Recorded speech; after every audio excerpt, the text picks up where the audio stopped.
sempre generoso nas apresentações. É um grande prazer estar aqui. Queria saudar a todos. É um prazer enorme rever amigos e queria saudar a todos na pessoa do presidente da Biquim, Fernando Figueiredo. Eu trouxe aqui para a discussão e alguns pontos sobre o cenário para a economia brasileira no novo governo. Muita coisa já foi dita aqui, extremamente pertinente. Eu vou procurar brevemente abordar alguns desses temas em relação a 3 pontos principais. Primeiro, quais foram as tendências recentes da economia? Segundo, quais são os cenários? Qual é a nossa bola de cristal aqui para os próximos 4 anos? E o que é relevante para a indústria química, né? Tantas coisas já foram levantadas aqui, e eu gostaria, na visão macroeconômica, de uma ótica macroeconômica, chamar a atenção para alguns pontos, como o Doni ressaltou muito bem, chamar a atenção para o aspecto da abertura comercial, que é um tema particularmente importante para esse segmento. Eu queria fazer 3 assertivas aqui em relação a esse sumário que foi indicado. Em primeiro lugar, esse período 2016-18, como o deputado Rodrigo Maia destacou aqui e outros comentaram, houve vários avanços importantes. Foi um período difícil, porém já houve avanços bastante relevantes. Houve dificuldades também, percalços, e que a expectativa é que sejam superados nos próximos anos, e, em particular, no próximo governo. Acho que há uma chance, eu queria transmitir uma mensagem moderadamente otimista. Eu acho que há uma janela de oportunidade para crescer mais nos próximos anos, ou para estabelecer bases mais sólidas de crescimento sem tanta flutuação. E, finalmente, os aspectos relevantes para a indústria química, eu queria chamar muito a atenção, algo que provavelmente é consenso aqui, da necessidade de reformas, mas eu queria chamar a atenção para a importância do ritmo e do sequenciamento das reformas para que elas realmente sejam eficazes. Então, vamos falar um pouquinho sobre o período recente, sobre as tendências recentes. E aqui vamos relembrar quanto crescemos. Aqui essas barras verdes são as taxas anuais de crescimento do produto. E, como foi mencionado aqui, o Musa mencionou, por exemplo, o período difícil que nós tivemos, a pior recessão da história, que está claramente aqui identificada nesse gráfico. Nós estamos aqui nessa recuperação, uma recuperação lenta da economia, mas já é um alento em contraste com aquilo que nós vivemos nos anos de 15 e 16. Né? Esse ano a gente deve crescer 1,4%, e eu trouxe aqui uma bola de cristal para discutir com vocês o que aconteceria nos próximos 4 anos. Né? Vamos ver se a nossa bola de cristal traz boas novidades. Um fato da economia é uma ociosidade muito grande dos fatores produtivos, seja a mão de obra, seja o capital. Nós temos uma ociosidade que supera 25% na indústria de transformação, em média, com vários segmentos com 30%, 40%, alguns até mesmo 50% de ociosidade, e temos uma taxa de desemprego historicamente muito elevada. Ela vem declinando sistematicamente, porém muito lentamente. Essa inclinação aqui é muito baixa. Quer dizer, nós temos isso, é a taxa de desemprego aberta, são pessoas sem trabalho que procuram ativamente trabalho. Nós chegamos a 27 milhões de pessoas, se incluímos aquelas pessoas que estão subocupadas, que trabalham menos do que gostariam, e pessoas desalentadas, que desistiram de procurar trabalho. Então, uma situação de ociosidade muito grande na economia. Do ponto de vista de inflação, hoje mesmo o IPCA saiu com uma deflação, foi o melhor número aí de novembro para o IPCA desde o Plano Real, quer dizer, realmente os níveis de inflação, para padrões brasileiros, naturalmente, estão muito bons, estão muito baixos, né? Nós verificamos aqui que, digamos, o centro da meta, atualmente em 4,5%, 4,25% no ano que vem e 4%, as expectativas de inflação estão todas consistentes com a meta de inflação, inclusive, em alguns casos, abaixo da meta de inflação. Então, realmente, a gente tem uma situação de inflação bastante confortável, o que permite que haja mais graus de liberdade para a política econômica. E nós temos uma situação de contas externas. Eu comparei aí duas fotos, uma aqui de uma casa cambial da Argentina e outra de um robusto banco central, né? Diferentemente da Argentina, a situação das contas externas do Brasil é bastante confortável, né, com quase 400 bilhões de dólares de reservas internacionais e um volume de investimento direto entrando na economia que supera o nosso déficit em conta corrente. Então, só a comparação digamos, dessas duas curvas aqui, como a gente tem uma situação confortável do ponto de vista de contas externas, né? O que impede que haja uma pressão excessiva sobre o preço do dólar e, consequentemente, sobre a inflação. Diferente também da maioria das crises que a economia brasileira viveu na sua história. A maioria das crises, nós tivemos um constrangimento externo muito forte. Hoje, nós não temos esse constrangimento externo forte. As famílias ainda estão muito endividadas, né? A alavancagem do governo, do setor público, do setor privado e das famílias foi muito grande durante a crise.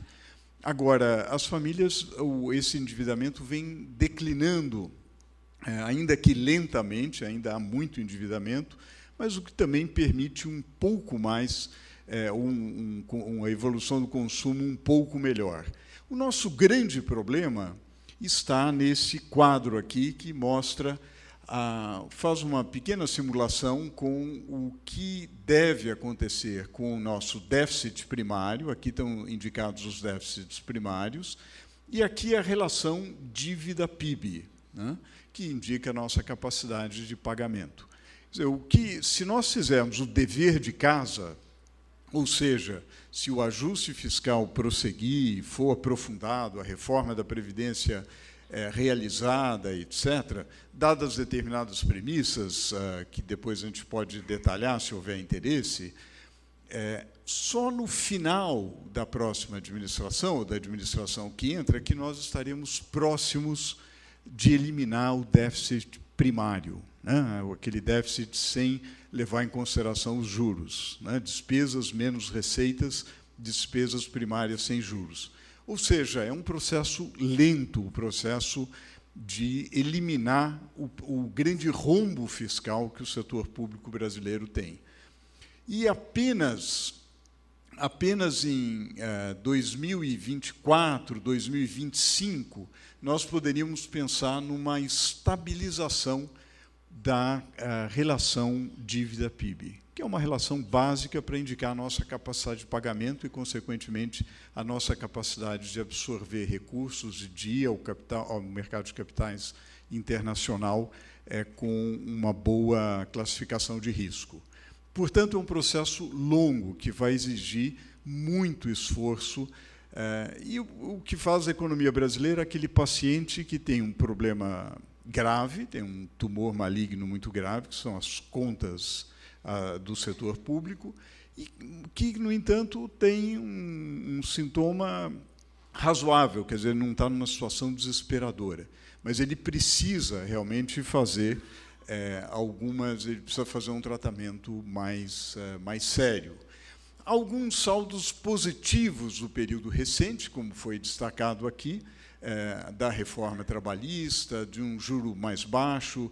Eu lembraria da nova lei das estatais, que contém vários dispositivos importantes para impedir o loteamento político-partidário. E temos problemas também, né? Problemas associados a solução que se deu à greve dos caminhoneiros, o risco de uma flexibilização da lei de responsabilidade fiscal, risco esse que está sendo discutido nesses últimos dias, a não conclusão, a não implementação da reforma da Previdência, enfim, há uma série de questões que precisam ser enfrentadas e no curtíssimo prazo. Quer dizer, são questões que exigem uma resposta rápida. Então, esse é o balanço das tendências recentes que nós tivemos. Cenários para o governo Bolsonaro, né? Cenários para o próximo governo. Eu ofereci aqui algumas opções aqui para o comandante de um avião dizer se dá para ter serviço de bordo ou se não dá para ter serviço de bordo. Eu acho que são duas dimensões úteis para nós organizarmos o pensamento. Primeiro, uma dimensão externa e uma dimensão interna. Do ponto de vista interno, um cenário otimista dependeria da capacidade de implementar reformas, né? De implementar reformas estruturais, que é uma capacidade de articulação política para fazer isso, e também de aumentar o investimento, como a gente vai ilustrar à frente, em particular o investimento em infraestrutura. Naturalmente, o cenário pessimista está ligado ao impasse, e o impasse significa a não implementação da reforma da Previdência e, consequente, crise fiscal, né? Do ponto de vista externo, nós temos algumas dimensões importantes. Primeiro, qual é a inclinação da curva de juros nos Estados Unidos? Se ela for muito inclinada, isso pode colocar um problema mais sério, né? Isso vai colocar uma pressão cambial muito maior sobre as economias emergentes. O Brasil está relativamente blindado, como foi mostrado, mas não está absolutamente blindado. Ninguém está absolutamente blindado por uma crise de proporções muito graves. Segundo aspecto importante, qual vai ser o grau de protecionismo? Será um protecionismo moderado, com um redesenho da Organização Mundial do Comércio e dos acordos multilaterais em geral, os acordos de comércio, ou será um protecionismo exacerbado? Nós teremos uma perspectiva de um diálogo maior entre as principais potências, entre China e Estados Unidos, ou teremos uma sucessão de retaliação comercial com impactos muito fortes sobre o volume de comércio. Quer dizer, a combinação dessas coisas nos dá naturalmente, aqui é o que todos queremos, uma retomada do crescimento, né, um ciclo de expansão muito bom, e, obviamente, nós queremos distância dessa situação aqui de crise e recessão, né? E, naturalmente, cenários intermediários com muita incerteza, né? Nós vamos sugerir quais são as chances de cada uma dessas fotografias. O nosso cenário base parte de uma ideia que, do ponto de vista externo, a gente há grandes chances de um protecionismo moderado. Ainda será protecionismo, não será o cenário do pós-guerra, não será o cenário dos acordos multilaterais abrangentes, ou do desenho que se pensou no pós-guerra para a ordem do comércio, ou que se pensou mesmo em meados dos anos 90, quando se criou formalmente a Organização Mundial do Comércio, será um desenho híbrido, novo, né, que mais ou menos houve alguns ensaios no texto que foi aprovado em Buenos Aires recentemente na cúpula do G20. Do ponto de vista interno, é razoável supor um avanço razoável das reformas e do investimento. Não será ideal, não será perfeito, mas é razoável supor. E, naturalmente, há várias premissas metodológicas, não vou entediá-los a esse respeito, mas quem tiver curiosidade sobre os filtros HP, etc., que foram usados nas projeções, obviamente, também eles estão disponíveis. E aqui a gente abre a bola de cristal, revela a bola de cristal, com uma taxa de crescimento para o próximo governo que está significativamente acima da mediana das expectativas da pesquisa Focus do Banco Central. Nós estamos mais otimistas do que a mediana das expectativas do mercado. Há razões para tanto, quer dizer, o potencial de crescimento é bastante razoável, dada a ociosidade existente, né? Há um apetite de investimento em vários setores, e a gente vai sugerir algumas simulações de impacto de aumento de investimento em setores com demanda reprimida, que podem gerar um impacto bastante razoável. Quer dizer, isso daria uma taxa de crescimento, uma taxa média de crescimento superior a 3% no próximo período. Não é algo brilhante. Se nós olhamos, por exemplo, o século passado, a média de crescimento da economia brasileira até os anos 80 no século passado era muito maior do que isso. Foi uma das economias que mais cresceu no século XX. A nossa média de crescimento nos últimos 25 anos é mais baixa. A gente tem tido problemas de crescimento e armadilhas de crescimento muito frequentes no período recente. Mas o que eu gostaria de sugerir e submeter ao debate aqui desse público qualificado é essa elipse, onde, infelizmente, nós não podemos descartar essa área, uma área de uma combinação perversa de um cenário pessimista externo e interno, porém ela é menos provável do que uma área bem mais ampla, onde há uma chance de retomada de crescimento razoável, ainda que haja muitos fatores de incerteza. Quer dizer, um cenário que leve em consideração essa chance de retomada de crescimento, ainda com incerteza, corresponde àquilo que nós sugerimos do ponto de vista de taxa de crescimento superior, taxa média anual de crescimento superior a 3%.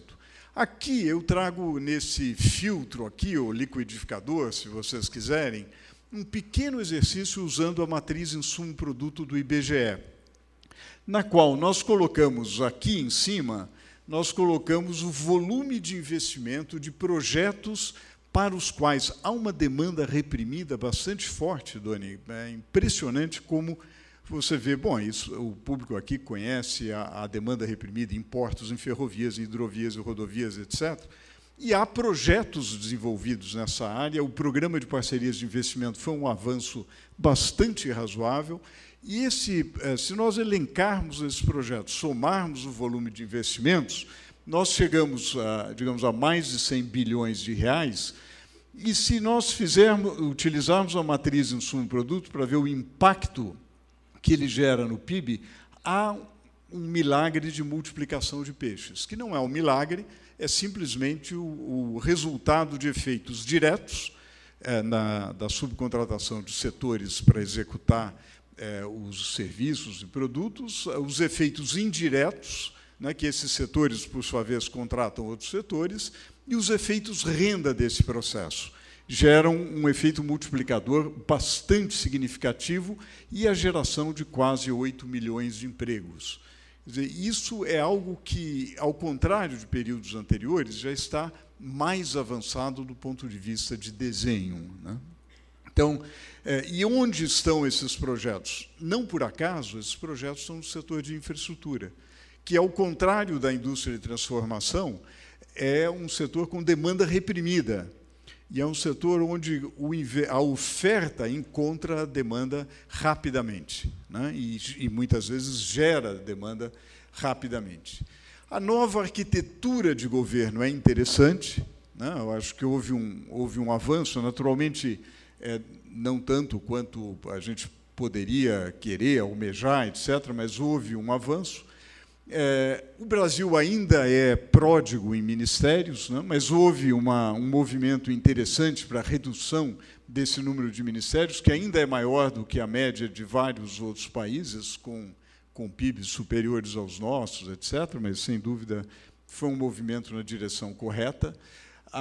É possível perceber uma preocupação de uma área econômica mais técnica, né, de uma organização mais técnica da área econômica, é um processo que vem ocorrendo antes também. Nós utilizamos a categorização do professor Ben Schneider, do MIT, é um cientista político que procura discutir as características do técnico, do político e do político técnico para tentar ver o desenho do governo. Há uma preocupação com maior integração das áreas, né? Aqui as pessoas conhecem bem Brasília, sabem a fragmentação dentro da máquina pública. Ainda há muito trabalho a ser feito, né? Mas, inclusive, por exemplo, aqui na área de transportes e logística houve um avanço, né? E a criação do Ministério da Infraestrutura é um avanço nesse sentido. Eu acho que a discussão sobre uma maior integração e fusão de agências reguladoras também seria positivo, né? O caso das agências ligadas a transporte. Uma preocupação com recrutamento e qualidade de recrutamento para as principais entidades públicas. Para isso, é muito importante evitar que haja a eliminação de dispositivos da nova lei das estatais que procura garantir esse perfil mais técnico dos dirigentes, né? Mas houve um avanço nesse sentido. E trocando em miúdos, quando a gente olha as variáveis macro, muitas vezes nessas discussões sobre cenários a pessoa pergunta, bom, mas o meu problema não é entender o Brasil, o meu problema é que número eu coloco aqui no meu orçamento. Então, aqui está uma sugestão de quais os números que a gente sugere para colocar no orçamento quando se pensa os próximos 4 anos, né? E, finalmente, alguns aspectos aqui relevantes para a indústria química. Naturalmente, eu não vou me ater aqui em dados sobre a indústria química, aqui eu estou falando para os especialistas na área, inclusive me beneficiei de algumas apresentações aqui da própria Biquim para chamar a atenção das dificuldades e obstáculos que a indústria vem enfrentando. E, naturalmente, o elevadíssimo custo Brasil, né? Esse peso enorme que o empreendedor tem que enfrentar para empreender no Brasil, né? E foram destacados com muita propriedade aqui. Antes eu não vou me alongar. Há uma questão que o Brasil, do ponto de vista do seu peso como economia, ainda não é uma economia onde o setor externo tenha crescido, né? Há poucas empresas exportadoras comparativamente com outros países, com outros benchmarks, né? O Brasil pode avançar muito em termos de acordos de comércio. Nós fomos extremamente tímidos no período, nos últimos 20, 25 anos, em termos de acordos de comércio. Agora, é preciso que haja um sincronismo entre abertura e redução do custo Brasil, né? Eu acho que, obviamente, é preciso aumentar a competitividade, a concorrência externa, mas esse sincronismo precisa ocorrer. Quer dizer, nós vamos sugerir aqui algumas características de um processo de abertura, né? No sentido que ele deve ser acompanhado de outras reformas, deve estar de acordo com as normas internacionais, né? Naturalmente, a gente está muito atrás do ponto de vista de facilidade de fazer negócios, quer dizer, de dificuldade. Aqui foram ilustrados para a indústria química a enorme dificuldade colocada pelo excesso de burocracia. Esse quadro do Fórum Econômico Internacional ilustra como nós estamos na zona de rebaixamento em termos de qualidade de infraestrutura, né? Hoje nós investimos um pouquinho mais do que 2% do PIB em infraestrutura, contra algo próximo de 5% da Índia, algo superior a 8% da China, e, certamente, algo muito inferior àquilo que é necessário para o Brasil. Consequentemente, há uma convergência de que precisamos reformas. Como organizá-las no tempo, né? Nos parece que esse é o problema-chave. Aqui nós gostaríamos de sugerir que a reforma de desburocratização, essa última linha, deveria ser, não é, Musa, uma revolução permanente. Aqui é uma proposta trotskista para a desburocratização. É uma revolução permanente, quer dizer, é algo que não pode sempre o país deve desburocratizar. Nós já tivemos até um Ministério de Desburocratização, aliás, liderado por uma figura fantástica do Hélio Beltrão, que fez várias coisas que foram desfeitas, né? O excesso de burocracia volta, então é preciso um esforço permanente. A reforma da Previdência é algo absolutamente necessário já. Quer dizer, aquele gráfico que eu mostrei antes acerca do déficit primário, da relação dívida-PIB, etc., pressupõe a reforma da Previdência. Quer dizer, é uma condição necessária para qualquer tipo de avanço. Às vezes se fala, bom, não, a gente pode demorar mais, fazer mais gradualmente. O tempo da economia não é o tempo da política. E agora o tempo da economia exige um ajuste relativamente rápido. Agora, do ponto de vista da reforma tributária e da abertura comercial, são processos que demandam vários períodos, demandam vários anos. De uma maneira muito otimista, e talvez até ingênua, eu coloquei em 4 anos a reforma tributária. São processos muito mais longos, que exigem mudanças muito mais profundas. Mas, de qualquer maneira, eu queria enfatizar aqui a necessidade do avanço dessas reformas para que a abertura possa ocorrer de uma forma não destruidora do parque produtivo interno, em prejuízo da economia. A abertura precisa ser gradualista e planejada, né? Nós temos um novo contexto internacional, como eu destaquei antes, contexto internacional de interação estratégica entre diferentes polos. É completamente distinto da construção da Organização Mundial do Comércio, tal qual ela foi concebida no imediato pós-guerra, tal qual ela foi concebida ainda nos anos 90.